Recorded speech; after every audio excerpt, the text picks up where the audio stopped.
हुआ है the base Q R of equilateral triangle P Q R lies on the x axis.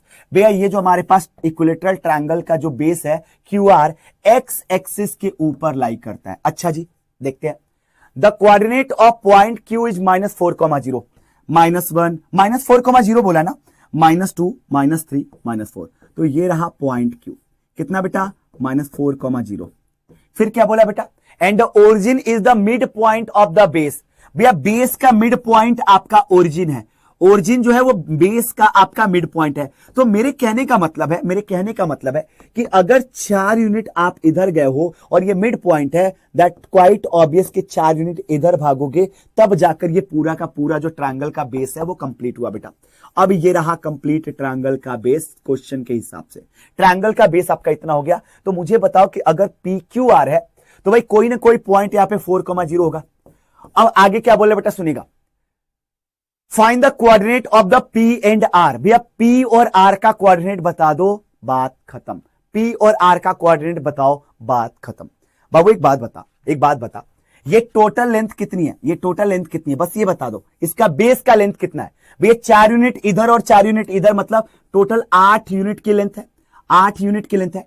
Equilateral triangle का जो height होता है, अगर इसका साइड लेंथ ए और ए दिया हुआ है तो इसकी हाइट कितनी होती है मेरे दोस्त? हाइट कितनी होती है भैया? हाइट जो होता है वो होता है √3/2 टाइम्स साइड लेंथ के बराबर। तो हाइट जो इस सवाल के हिसाब से आएगा बेटा वो आ जाएगा √3/2 इंटू 8, तो ये आ गया 4√3 के बराबर। क्वेश्चन तुम्हारा हो चुका बेटा, डन। भैया एक कितना ये मैं ऊपर भागूंगा भैया, आप इसमें डायरेक्टली 4√3 हाइट तक भाग जाओ, 4√3 हाइट तक चले जाओ, क्योंकि यही हमारे पास इस इक्विलेटरल ट्रायंगल की हाइट हो जाएगी। अब यहां से इसको ज्वाइन करो, यहां से इसको ज्वाइन करो। अगर इसको पॉइंट पी बोल रहे हो भाई, अगर आप इसको पॉइंट पी बोल रहे हो तो ये बेस क्यू आर की वजह से पॉइंट आर हो जाएगा। तो भैया पॉइंट पी का जो कोऑर्डिनेट आएगा वो आ जाएगा अपने पास 0,4√3, और भैया जो पॉइंट आर आ रहा है वो आ रहा 4,0 के बराबर। अगेन इजी लेमन स्क्वीजी सवाल, जल्दी से कंफर्म करो बेटा। किन किन बच्चों के जवाब मैच कर गए हैं एक बार कंफर्म कर दीजिए बेटा। किन किन बच्चों के जवाब मैच कर गए कंफर्म करिए।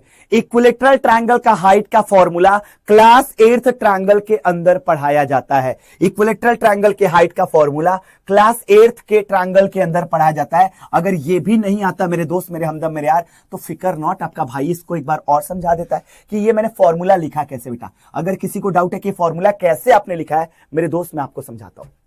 इक्विलेटरल ट्रायंगल मैंने बनाया, हमें पता है कि भाई ये इस साइड के बराबर है, ये भी साइड के बराबर है। ट्रायंगल के सामने से जब कोई एल्टीट्यूड डालोगे तो भाई इसमें आप कॉन्ग्रुएंसी लाकर बड़े प्यार से बोल पाओगे कि ये इसको इसके मिड पॉइंट पे ही तोड़ेगा। ये रहा ए, और ये टोटल डिस्टेंस जब ए था तो बाबू ये बची हुई दूरी जो इसको तोड़ा वो कितना लिखूंगा? a/2 लिखूंगा। अब मैंने सोचा कि भाई ये जो अपने पास एंगल इक्विलेटरल का 60 डिग्री है, इसका कोई भी एक ट्रायंगल उठा लो, इसका कोई भी एक ट्रायंगल उठा लीजिए। ये रहा 60 डिग्री, ये रहा a के बराबर, ये रहा a/2 के बराबर। ये जो आपका हाइट है मुझे ये निकालना है, कुछ भी करके ये हाइट की वैल्यू निकालनी है। बताओ भाई मैं क्या करूं? अगर मैं इसमें और इसमें रिश्ता बना दूं तो क्या लगाऊंगा बेटा? बेस में लगा दो tan 60 डिग्री, तो tan 60 डिग्री हो जाता है बेटा perpendicular divided by base.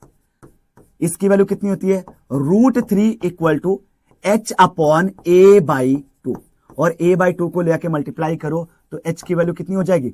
√3 × a/2, और यही फॉर्मूला मैंने बताया था कि √3/2 इंटू साइड लेंथ आपका होता है किसी भी इक्विलेटरल ट्रायंगल की हाइट। इसके अलावा करप्ट करके देता रहो। अब आ जाओ भैया, 12 हफ्ते के बाद उसे जो टोटल पैसा चाहिए वो 2500 रुपए चाहिए। अब उसने थोड़ी चालाकी